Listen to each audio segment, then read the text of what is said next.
$100 MBA Show, and today's a Q&A Weekends episode where we answer your question right here on the show. On the weekends here, we take your questions. If you have a question you want to ask, just email us at contact@100mba.net, or you can send me a tweet on Twitter, BIZRepublic. BizRepublic is my handle. As always, I'm your host, your coach, your teacher, Omar Zenhom. I'm also the co-founder of the $100 MBA, a complete business training and community online. Today's question comes from Conrad, and Conrad asks, why did you start a software business in such a competitive space? What Conrad is referring to is our software business, Webinar Ninja, our webinar software.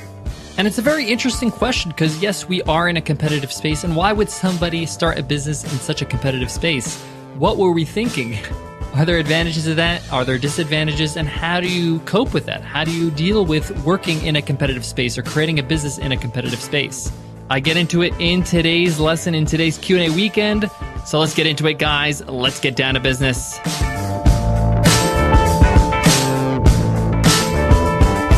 Today's episode of the $100 MBA Show is sponsored by Heroic Public Speaking. If you're looking to be better on camera, on video, on a webinar, in an interview, in a negotiation, on a podcast, you gotta up your public speaking skills. And the best way to do that is to attend Heroic Public Speaking on February 15, 16, and 17 in Fort Lauderdale, Florida.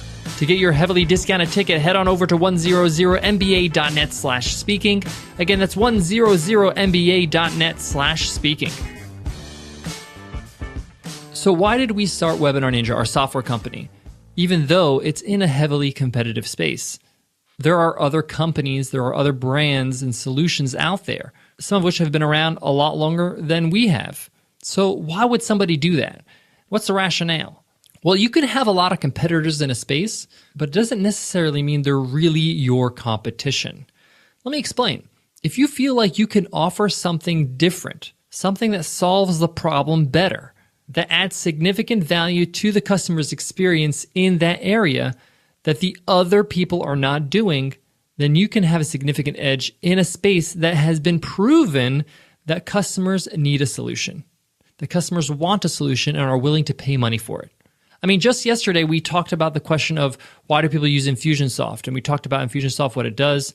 And I mentioned that, Infusionsoft has competitors. ActiveCampaign is a huge competitor of Infusionsoft. And that's great for both ActiveCampaign and Infusionsoft because they all have their own different angle. And the market is large enough so they're both happy. So they both make their money. So with our case with Webinar Ninja, we wanted to introduce a different type of software, a different type of company, and a different type of solution for those who want to run online events, webinars for their business. And that solution to the problem we're trying to solve, that product evolves over time. So we look very, very different than what we looked like 2 years ago when we first started Webinar Ninja.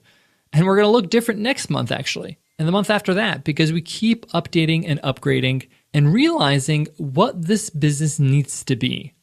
If you look at any company, any business, they are different from their inception. Look at Nike, for example. Nike only did running shoes when they first got started. They only produced running shoes. And now Nike is the leader of all athletic footwear, including basketball, cross-training, baseball, and more.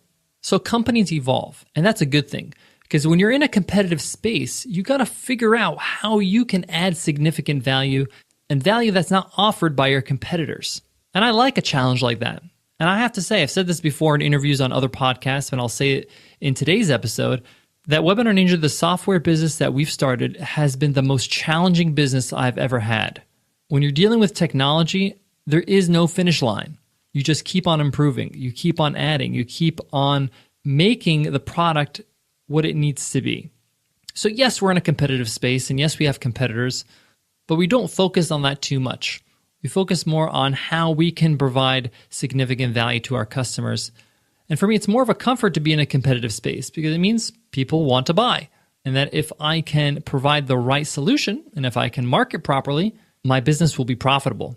And at the end of the day, that's what we want when we start a business, right? That it's successful, that it makes a profit, that we're adding value to our customers. So I encourage you, if you are looking to start a business and you see that it's in a competitive space and you're like, oh, how am I going to compete? That's a question you're going to have to answer, but it doesn't mean that you do not start the business because it's competitive. See it as an advantage and not a disadvantage. Guys, I got more, but before that, let me give love to today's sponsor, Heroic Public Speaking. Guys, up your public speaking game 1,000%. Nicole and I will be there at Heroic Public Speaking on February 15, 16, 17, the live training event for public speakers. Whether you're going to be speaking on video, on camera, on a webinar, in an interview, in a negotiation, on stage, you got to come to this event. To grab your heavily discounted ticket, head on over to 100mba.net/speaking. Again, that's 100mba.net/speaking. Guys, today's answer to today's question was quite short, but sometimes that happens. And I think I drilled it enough that being in a competitive space is not necessarily a bad thing. In fact, in a lot of ways, it's a great thing. And your job is just to differentiate yourself with significant value. Guys, that wraps up today's lesson and today's episode. But before I leave you, I want to leave you with this. The day this is airing, January 17th, is not the day I'm recording it. As you know that I pre-record these episodes, I batch them. So the day I'm recording it is not the day it's airing, but the day this episode is actually airing, January 17th, is a very special day for Nicole and I. Today is Nicole and I's big day, the day we tie the knot. So it's a really special day on a personal level.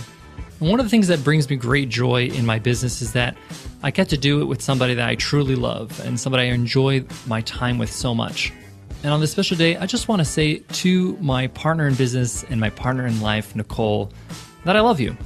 You're my best friend and the biggest blessing in my life. And I feel absolutely the luckiest person in the world to get to spend every day of my life with you.